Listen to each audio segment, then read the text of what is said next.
Good afternoon, colleagues. You're all looking at me thinking, I know this man over there, but who's this? So my name's Dharmendra Kanani. I'm Chief Operating Officer and Chief Spokesman at Friends of Europe. We're very pleased that we've formalized our relationship with Prespa yesterday by signing a memorandum of understanding with the Minister of Foreign Affairs from North Macedonia, so very, very pleased to be able to do that. I have this unexpected pleasure that I have the opportunity to meet and have a conversation with someone that all of you have been thinking about, talking about, pondering and wondering what is happening in a state of a situation which has basically escalated quite quickly over time. Things have changed quite dramatically for him, but also the region in a number of ways. And obviously, I think we all want to have the opportunity to understand the man, his position, where he finds himself, and what his thoughts are in terms of the reaction not only just of the EU, but the region, but also partners globally. It gives me the great pleasure to introduce, obviously, the Prime Minister of Kosovo, Albin Kurti, who I'll have the pleasure of having a conversation with for the next half an hour to 40 minutes. I wish to make sure that you all have the opportunity to ask questions. We've agreed that he's more than happy to answer questions as much as possible. As long as you can stay the course, he will. This has been billed as, obviously, Pathways to Progress. And it's about having a honest, frank exchange about where we find ourselves. Albin, thank you very much for being here. You're a man who is well known for being in the eye of the storm. And here you are again. What's your reaction to the situation you find yourself in? And perhaps touch upon, I know that people are watching and reading the story about what's happened right now with the three officers that have been kidnapped, taken into custody, etc. People want to know that, but first deal with your reaction to the situation you find yourself in. Thank you very much, Mr. Kanani, Dharmendra, for having me here today, and good afternoon, everyone. Politics for me is already struggle and service. I would like to be more of a service to the people and less of a struggle with opponents, but sometimes there is not much choice, really. Currently, Kosovo is enjoying 2 years of good governance that we have had, a social democratic government where we combined economic development with democratic progress. In these last 2 years, we have had averagely 7% of GDP as economic growth. Then exports and foreign direct investment doubled in 2 years. Tax revenues increased by 2/3 without changing fiscal policy. Because when people are optimistic, hopeful, they rather spend than save. And also when they see that there is no corruption in the government, they are more ready to pay taxes and to contribute to the society. And in addition, we have managed that enormous trade deficit that we had. Export-import ratio was 1 to 9, decreased it to 1 to 6, and we're moving forward. On the other hand, Transparency International Corruption Perception Index, World Justice Project regarding rule of law, Freedom House regarding political rights and civil liberties, and VDEM, Electoral Democracy, VDEM Institute, Reporters Without Borders regarding freedom of the press. Kosovo is at the top of the Western Balkan Six. So we are not a big country, but a great example that economic and democratic progress go hand in hand. Because there are certain powers and superpowers in this century who want to show that economic development and progress does not need really human rights, political pluralism, and democracy. But we are showing that it is doable.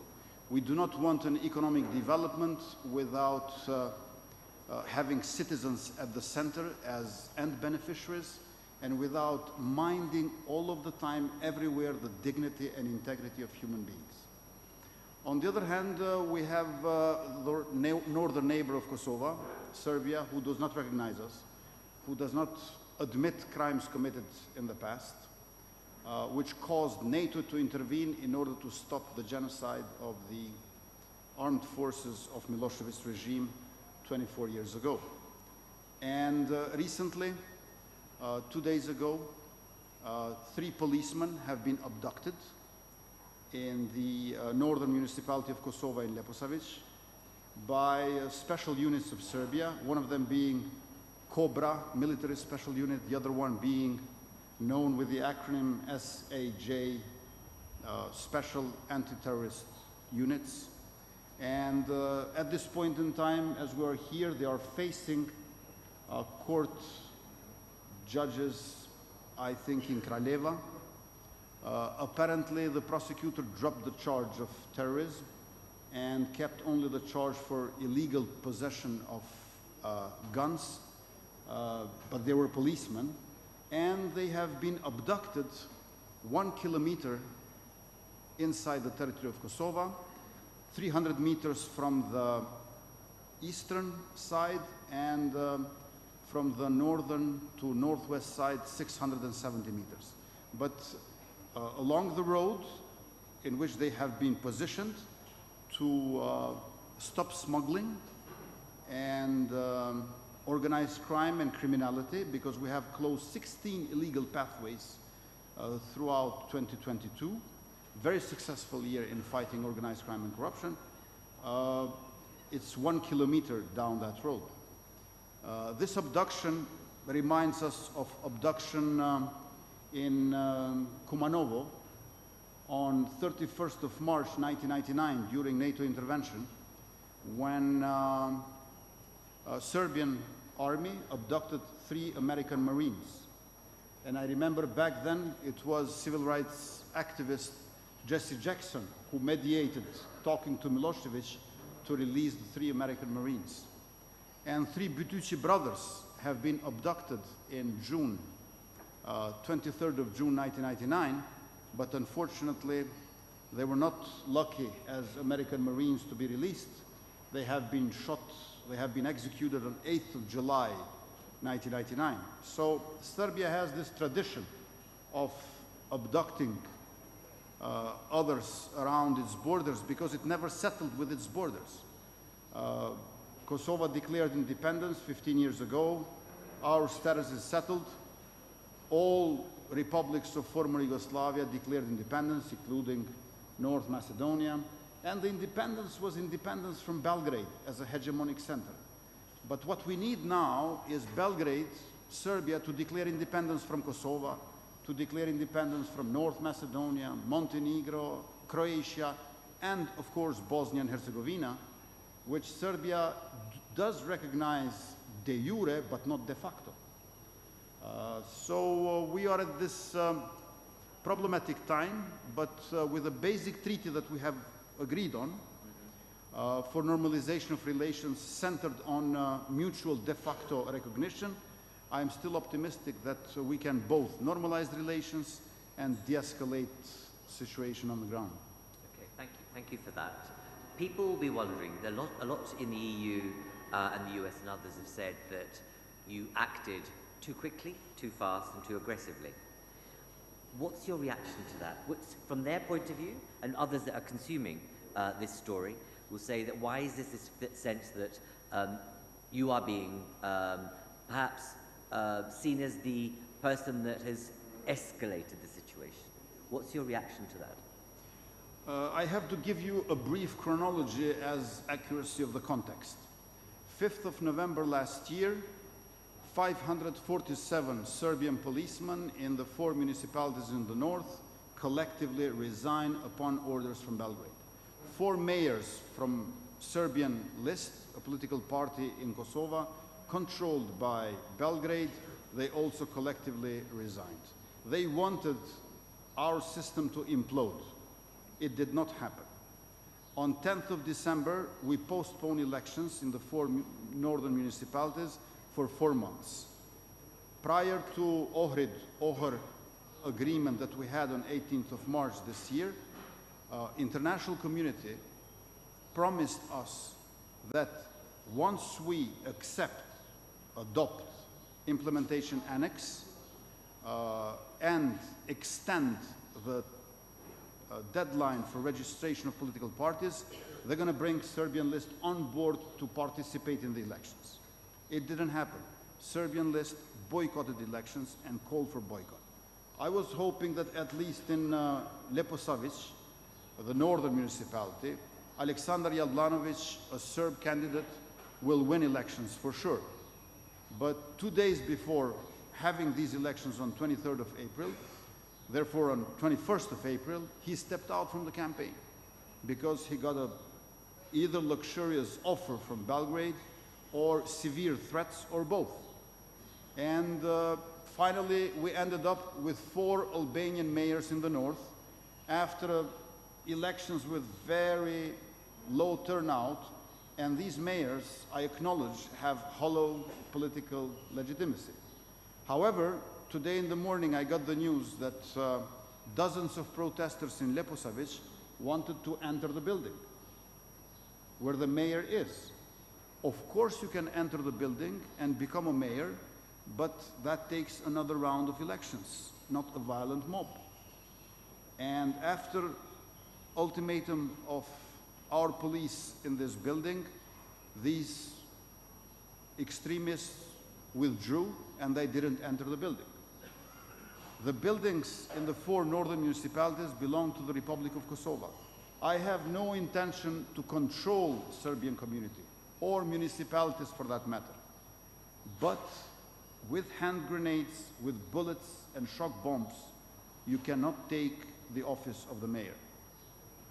We need early elections, and I'm giving this generous offer so 4 mayors in the north will not have to finish their 2-year mandate till 2025.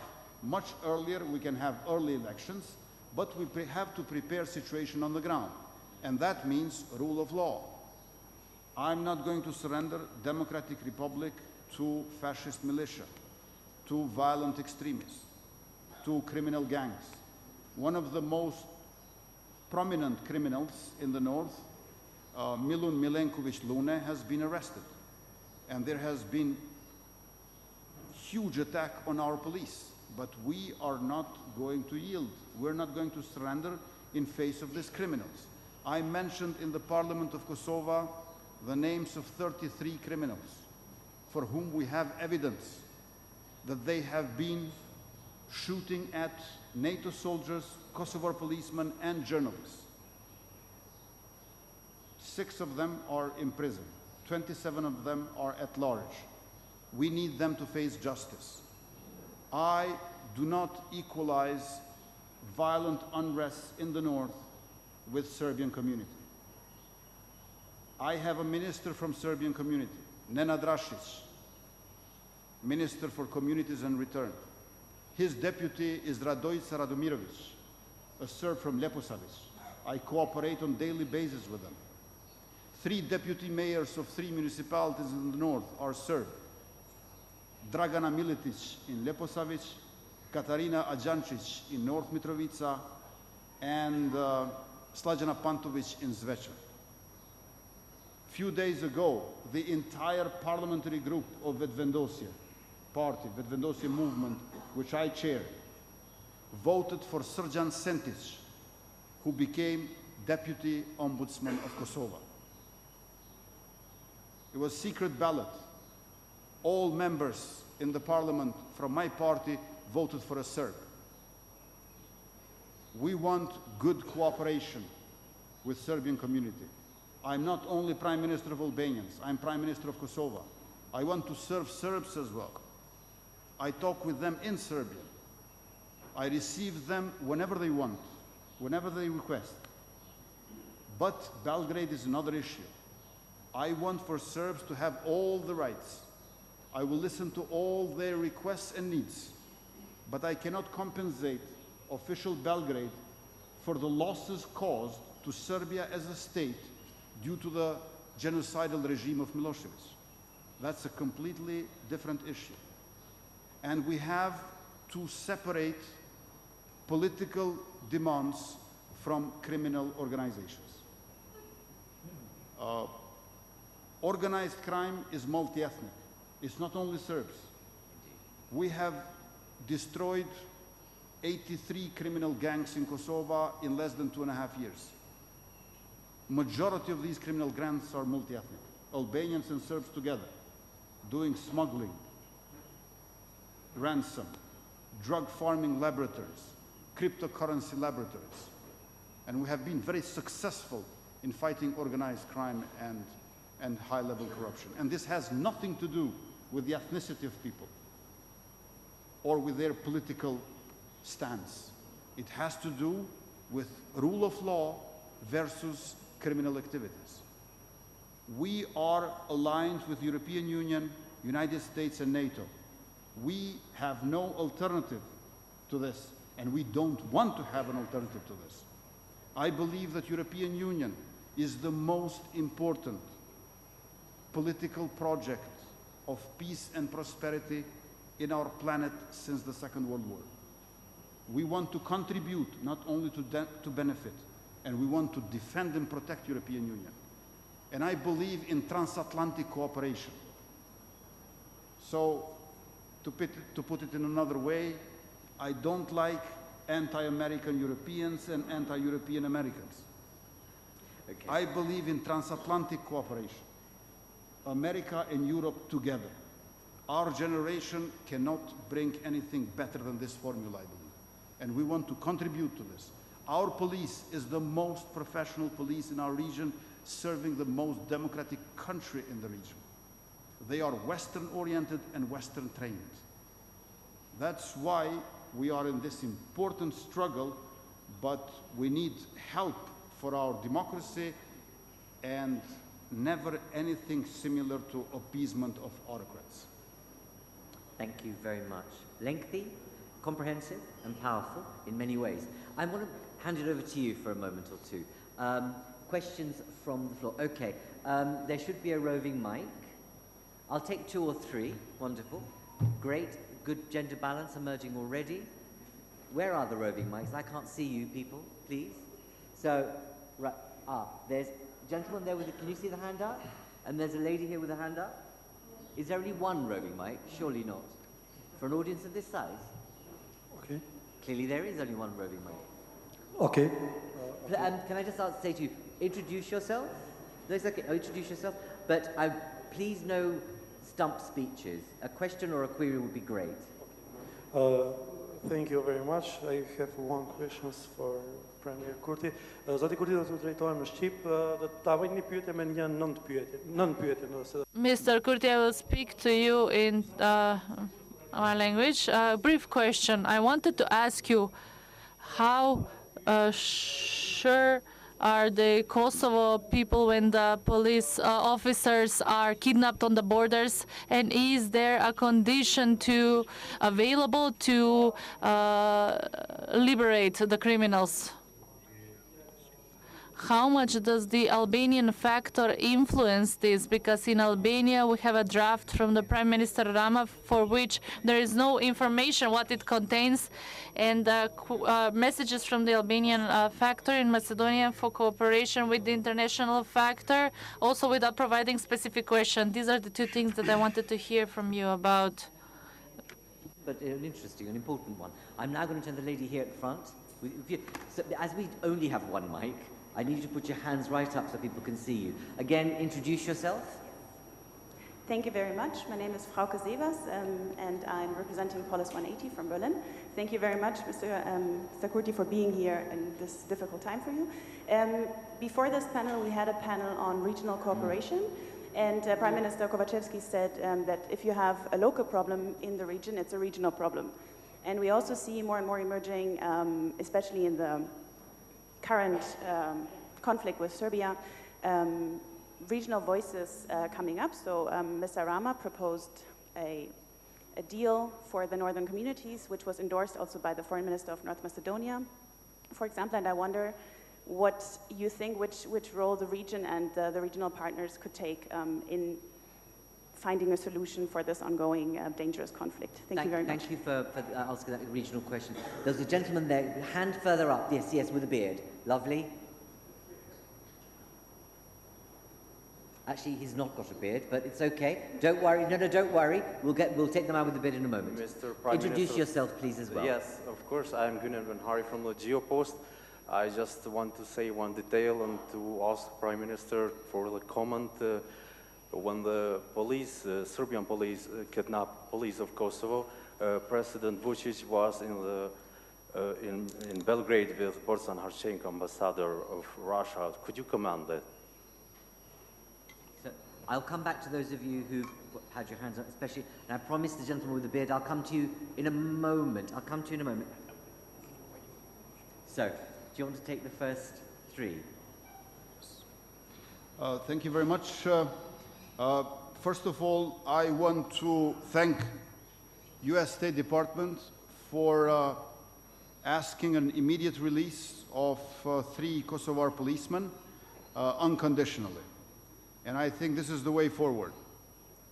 First, we need these policemen to come back, but at the same time, we need international community to firmly and clearly condemn Serbia's aggression to Kosovo.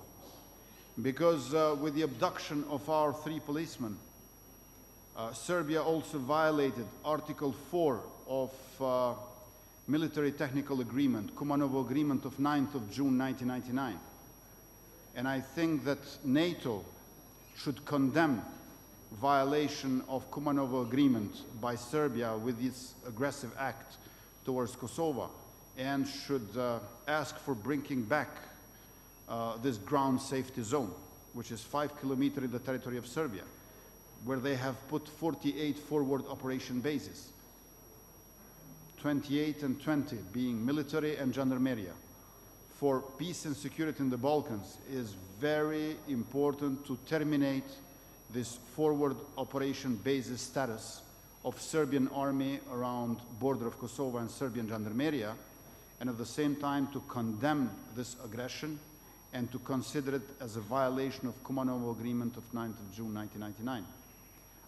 On the other hand, there can be no dilemmas that we cannot put at any time in the same category criminals that are being arrested in Kosovo, like the notorious Lune and Kosovar policemen. So we are very firm on this, and again, I think this was very much clearly stated by State Department.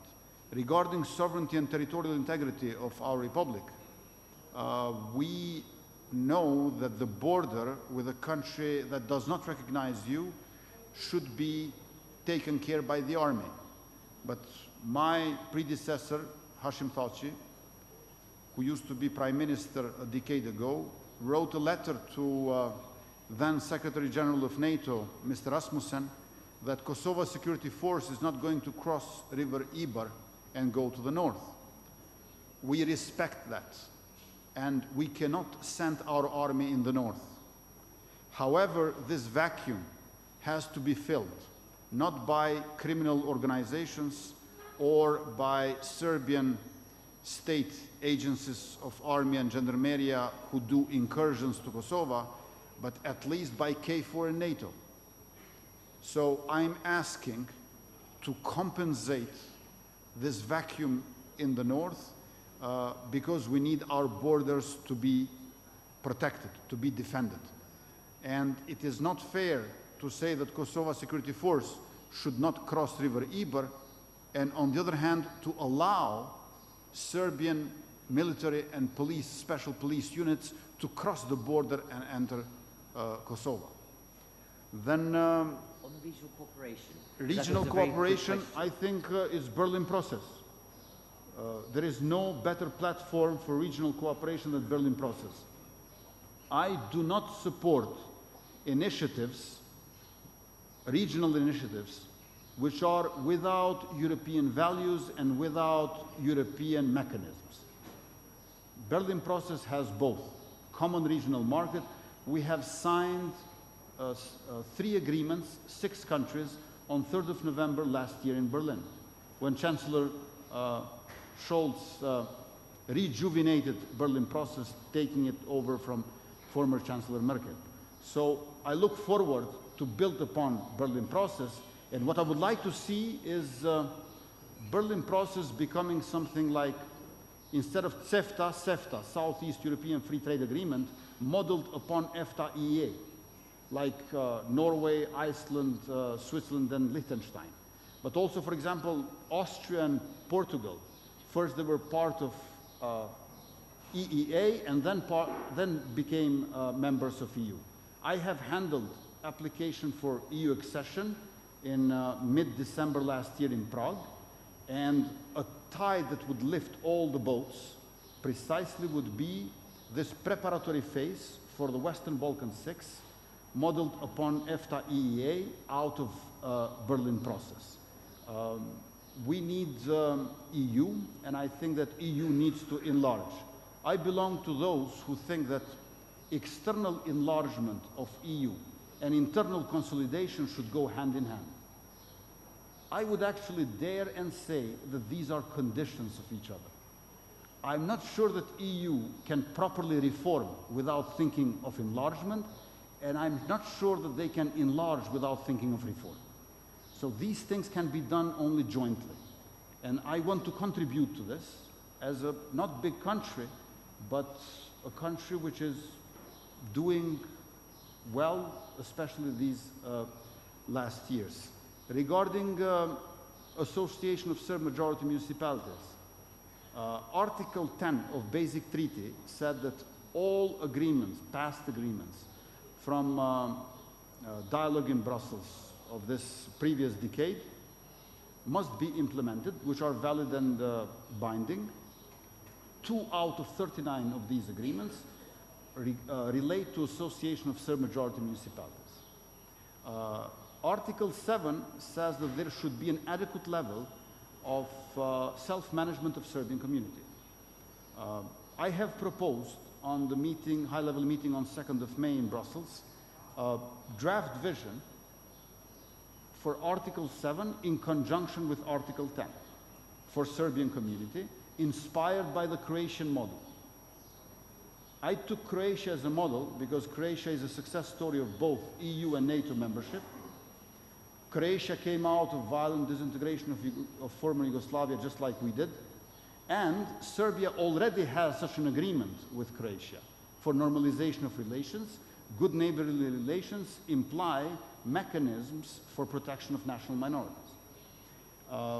And I look forward to work upon that. However, let us not forget that there are 6 sentences in the preamble of Basic Treaty, 11 articles, and 12 points in the implementation annex. This normalization agreement is not centered on ASMM. This is what publicly Belgrade is trying to bully others. This Basic Treaty is centered upon mutual de facto recognition. And this is what makes very nervous President of Serbia, and he tries to do everything else in order not to do the center.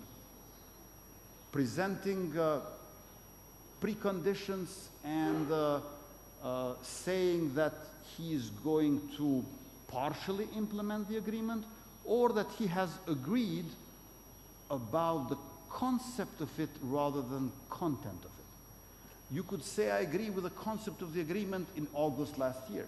Not anymore. It's black and white, Basic Treaty, implementation annex. Everything has to swiftly be implemented without delays and without conditions. And the last question was about abduction of 3 Kosovo policemen happening at the same time when President Vučić was at the Russian embassy celebrating with Alexander Bochan-Harchenko, that we know from previous century as well. He, I think, planned all this, what has happened. And this happened also at the very same moment when Madam President of the Republic of Kosovo, Vjosa Osmani-Sadriou, was addressing European Parliament, which is also very interesting. And it happened at a time when we were working on de-escalation and planning for next high-level meeting in Brussels, escalating things further as, I believe, act of retaliation for arresting Milun Milenković Lune. Obviously, they were very angry, the organized crime. They were angry out of panic and hateful out of fear towards our police, and consequently, they have engineered this plan for abduction of our policemen. Let's see what happens today, but after 48 hours, they have to give a response, because the case of these 3 abducted policemen will be shifted from Ministry of Internal Affairs to the Judiciary, to the Ministry of Justice. Okay, where is the mic at the moment, by the way? Okay, do say so, but I want to come back to the lady who asked the question about regional cooperation. I'll give you time to prepare. I want to know what you think about his response. Also, the young people, there are people, youngish looking people in the row behind you. I'm assuming you're young, or you just take very good care of yourself, or young people that are in there. I'd love to have your view. Be brave. What are you thinking about this drama or tragedy or situation? Really would welcome the view of anyone that's young in this audience as to what you're watching, listening and hearing about the situation, but also being here in the Balkans. So give you time to think about it. But, sir, with a beard, introduce yourself and your question. Okay, so I'll give everyone time to think while introducing myself and asking the question. My name is Angel Petrov. I work for a Bulgarian news website. So, Mr. Kurti, you're saying, or you're maybe conveying the impression that the issue with the Association of Serbian Municipalities is merely what Belgrade tries to emphasize upon each time there is a dispute. But honestly, the United States and the European Union have increasingly pushed for this to happen. We've seen different drafts, we've seen different concepts apart from yours of what it should look like. Also, there's an Albanian concept which Mr. Rama has not consulted with you, as far as I understand. Are you ready to create some kind of an international working group about this, to export the issue maybe through some kind of a conference where you and Serbia will sit together with other so much interested partners to solve the issue? And secondly, you mentioned the importance of ties with the US, but a US official said maybe 2 weeks ago that so your biggest ally has a problem with you. They said, we have a problem with Kurti. I think I quote. So are you working to repair these ties, and what has to happen given how adamant has the United States been about holding new elections right now, withdrawing the Albanian mayors from Serbian municipalities, etc. What do you do to solve this problem? Thank you. All right, that's quite a lot there. Before you know, hang on, keep the mic for a second. So you've asked the question about him forming some sort of international working group coalition. Do you think that's what he should do? I don't know, I'm asking him. What is your view? Well, we have parallel universities. In one it would work, in another it won't. It depends on whether Serbia cooperates too. It depends on whether the West cooperates too. But what would he do? Because I'm not him. I'm curious. No, indeed. I'm just checking what people think in the audience too. I've been looking at these young people. Are you ready to ask a question, or you're not brave? Not brave enough. You don't have a question. Do you have a question? Lovely, excellent. Gentleman here, blue shirt. Do introduce yourself. Hi, I'm Dodai. I come from NGO Forum for Educational Change in North Macedonia, and my question actually is more educational oriented on the conflict. Mr. Prime Minister Kurti, do you think that having 2 parallel systems of education in Kosovo and having both ethnic groups, basically Kosovo Albanians and Serbs isolated in Kosovo, will contribute to not resolve the conflict in the future, because basically they don't have contact with each other and they don't know what are the problems of one another. So basically they create these stereotypes and prejudices about one another. So do you think that maybe this can be some, let's say, obstacle for resolving the conflict in the near future? Thank you. Thank you. Thank you for stepping up. And asking a question. Back to you, if I may. The lady here, just in terms of her view. Thank you. I mean, the answer, I was heading a bit more in the direction that my colleague from Bulgaria just asked, so more of kind of the role that for example, Mr. Rama is playing in this, or also other governments in the region, and more of the, if there is, I think it was very much the same question that my colleague from Bulgaria asked. And then, of course, the answer in the end, you are the leader of a country. So even though this is a very frank conversation, and I really compliment the moderator to making this a really meaningful exchange, I think there are limits of, in your position, what you can say. But I still thank you for your very elaborate answer, and especially giving background and facts and data, which makes it more meaningful. Thank you. Thank you for that. Thank you for understanding the constraints of the conversation, because there is only so much we can say, obviously. But it's good that we are able to be open, frank, and exchange with each other. So, Albin, if I may, if we can start with the question of the young person, the education. I will come to you in a second. Education. When I've been interviewing some ministers in the region, they've all, especially those who have been in an older generation, and one minister said to me, you know, Dharmendra, the problem is, it's a mindset. We have an intergenerational passing on of behaviors and feelings, even though 16-year-olds in the region have no history, no involvement, and have no sense of being involved in the rivalries and the tensions. How do you solve that? What's your response to the point that's been just made?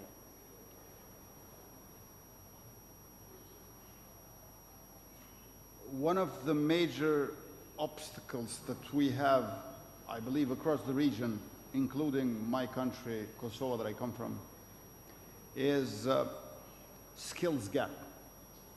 There is not much of bridging between labor market and professional education. And here we can learn a lot from our diaspora in Western Europe. In Germany and in Austria, they have Ausbildung, also in Switzerland. And I think that that's what we should do for all the communities across the board. Link labor market requirements with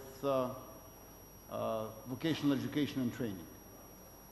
In this way, we can make sure that for a diploma at school, you get a job in the market. And this could work for all the youth in their social and economic role, rather than ethnic and national belonging. However, in order to make sure that peace will be sustainable, we need to deal with our history books. And here we need an international commission. I think that European Union should help us, so from history books, hatred is removed. So we learn history in a critical way and with facts, not partisan kind of history. Because I'm afraid that history books which are being written across the Balkans are the seeds of future conflicts. We need joint, shared education. Generally, that can be done, but the main obstacle will be history books. And here we need the help of European Union with its experience and practices, together with, let's say, this Ausbildung thing, where we can develop a vision of non-academic professionalism. Regarding options and drafts that circulate on Association of Serb Majority Municipalities, of course, in Ohrid, when I was on 18th of March, and also when they came to visit us, American and European envoy in Pristina on 2nd of May, I have offered that on certain principles we draft the statute of Article 7 in conjunction with Article 10. And I proposed 3 pillars, which were not accepted by President of Serbia. Pillar number 1 is constitutionality of Kosovo, because we cannot repeat the same mistake where you have a draft, you turn it into agreement, which does not pass the test of Constitutional Court. Second pillar would be European pillar. The letter of Federica Mogherini, the predecessor of Mr. Borrell, VP High Representative Borrell, that association should not have executive powers, neither represent third level or layer of governance.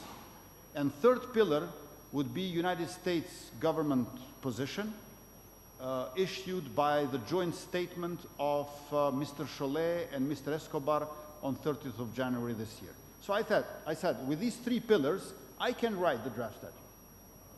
But President of Serbia rejected. He said, with these 3 pillars, out of 22 competences that I want for the association, only 1 remains. And he obviously wants a Republika Srpska in Kosovo. He wants replication of Republika Srpska. And I'm saying, let's get inspired from the Croatian model, a success story. So it's not the point to proliferate different draft texts, but to agree on principles and then to draft the text. We can bring different texts, and we can try to find in the end the average arithmetic value, as Special Envoy Lajčák usually does. But that is not moving us forward. If we do not agree about the spirit of the text, it's to no avail to try to agree about the letter of the text. Because there are different documents that have been put over traffic lights over them. You know, certain paragraphs with red because they are not okay, certain paragraphs with yellow, we could work on them, and certain paragraphs and sentences with green, which are good. But this is not the way to move forward. We have to agree on the principles, values, the spirit of the document, and then we draft the text. Because even the most horrible dictators in human history might have said a sentence that others would agree. For example, they can say, we need more development. Of course, we need more development. We always need more development. But it depends on which speech, for what ends, by whom, when this has been used. So I want to agree on principles. What do we want? I want Serbs to be the end beneficiaries of this organization, which would coordinate them better to have and do more in terms of public services.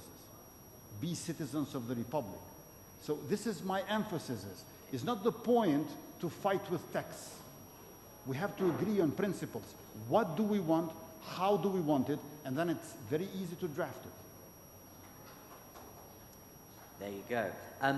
I'm conscious of time, and you know, the sunlight is moving to the center and coming towards you, sir. So before that happens, but also the people need to have their lunch or a break. I know you've been listening to a lot of people, but I do want to give the opportunity for 2 or 3 of you to ask a question. So there's a young lady here first, then I'll come to you two. You need to put your hand up, please. Hi. Just here, on the right-hand side here.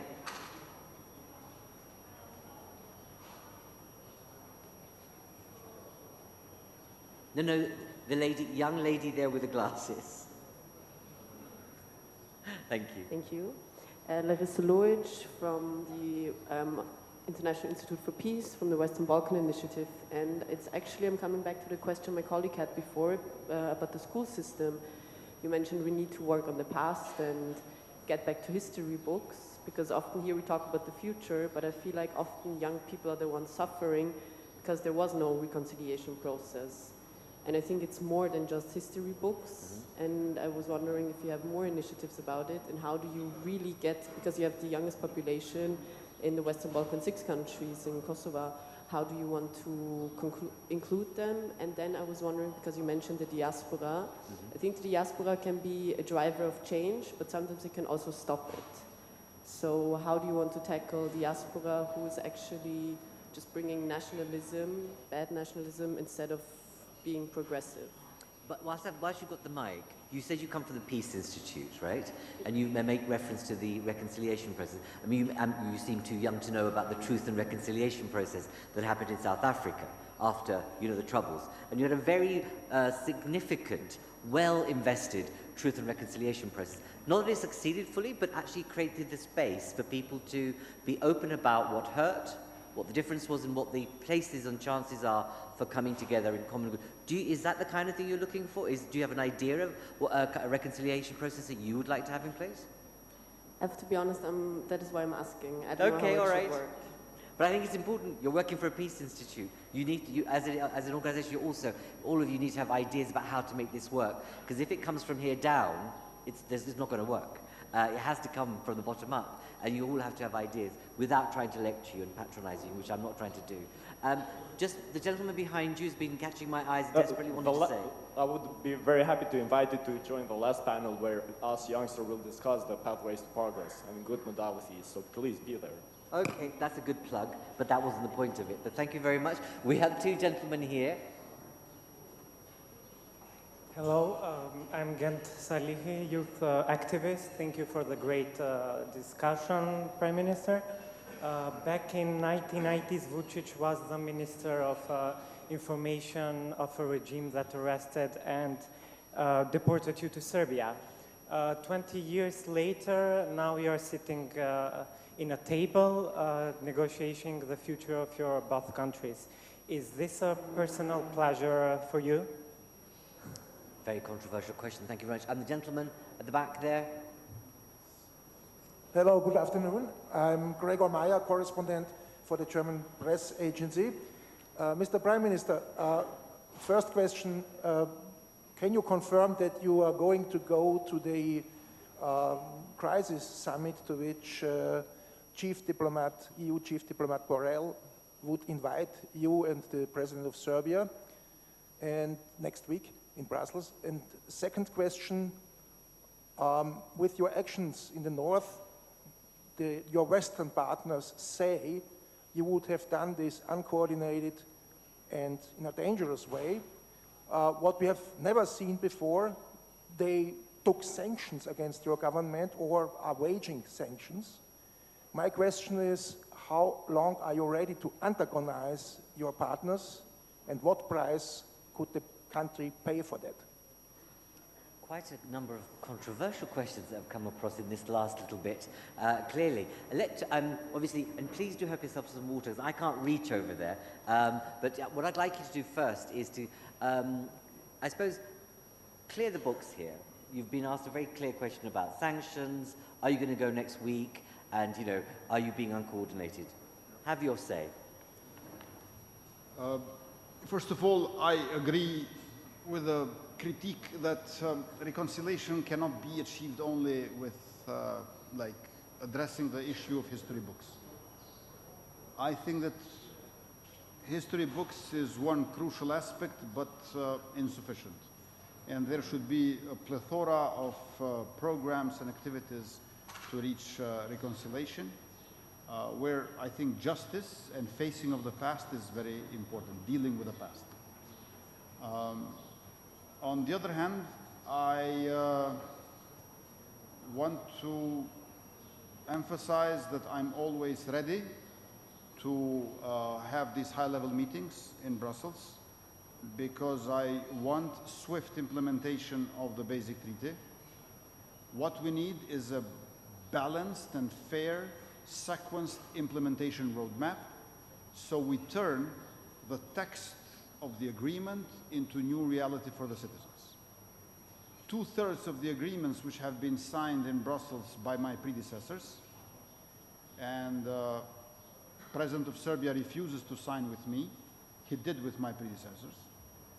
2/3 of those agreements have not been implemented due to Serbia. Unfortunately, our experience shows that agreeing to a document and implementing the agreement are two different planets. And I look forward to bring them in the same continent, the European continent. Therefore, I'm very much interested in these high-level meetings. However, with the latest call from Mr. Borrell to have a meeting in Brussels, I find it a bit strange. Because when I asked this past week to meet in Brussels, Mr. Borrell told me that first we need de-escalation. And immediately after abduction of 3 policemen by Serbian special units, Borrell asks for a high-level meeting. When escalation is mountain high, I've got an invitation to go for a high-level meeting. And when I asked it prior to this, I was told that we first need de-escalation. I haven't decided yet, but I will provide in due time with an answer, Mr. Borrell, because he didn't call for a meeting this evening, it's next week. Regarding meeting with Mr. Vučić, yes, he was Minister of Propaganda during Milosevic, and Milosevic used Mr. Vučić and Mr. Šešelj as a fascist wing of Serbian politics. So when he meets with Holbrooke, Milosevic seems rather moderate due to Šešelj and Vučić. So he created someone who was even more extreme than Milosevic, so he looks rather moderate. So this was the game played by Milosevic, or rather by his right-hand man, Jovica Stanisic, the head of security service, who basically created the Radical Party of Serbia as a mimicry of Nikola Pašic's Radical Party from late 19th, early 20th century. So there is this legacy of Serbian politics that President Vučić represents. So the legacy of the Serbian political stream, which ideologically is behind both assassination of King Aleksandar Obrenović to assassination of Democrat Prime Minister Zoran Đinđić. So that is one line of Serbian politics that is in power today. So, of course, there can be no pleasure in having such meetings, but we are neighboring countries. We need to normalize relations. Kosovo is a normal country, but we need normal relations. I acknowledge relations with Serbia are not normal, and this normalization cannot be done without communication and dialogue. But not just that with age, I'm more picky now, but my pleasures are really elsewhere. So I do other things for pleasure. Indeed. So as before I close off, are there any burning questions that, that someone in the audience is desperate to have asked? I think we've satisfied everyone, at least for the moment. So can I ask you one question, though? There are people watching this, and I'm just thinking about the younger generation across the Balkans in Kosovo. You've got 15, 16, 14-year-olds and younger who are much more globalized than any other generation because of this. They're watching what's happening around them. Recent surveys suggest that younger generations' faith in and confidence in the integrity of politicians is probably the lowest it's ever been. And there's a sense that actually cynicism might be becoming the order of the day for a younger generation, which would be a crime. Which would be a crime for the future of the Balkans as elsewhere. What's your message to young people in the region? I think we have to make sure that in our thinking and doing and being, passion prevails over cynicism. Passion is more important than irony and cynicism. And on the other hand, hope should prevail over fear. This is very important, I believe, not only in politics. And on the other hand, it is very important for young people, for what they believe and for their dreams, to get to organize with others. Because it's not easy these days when we are individualized so much by the technology, iPhone, iPad, iPod, so it's very important. We are social beings. We need togetherness. And I would encourage them in student unions, in political parties, in civil society organizations, get together with others as much as possible. Of course, we're going to use technology, we have to. But it is important also not to abandon the idea of social and political organizations for what you stand and believe for. And the last thing is that European Union and NATO in this century are not less important than in 20th century. So let's work together to both protect them and develop them further. Thank you very much. Albin Kurti.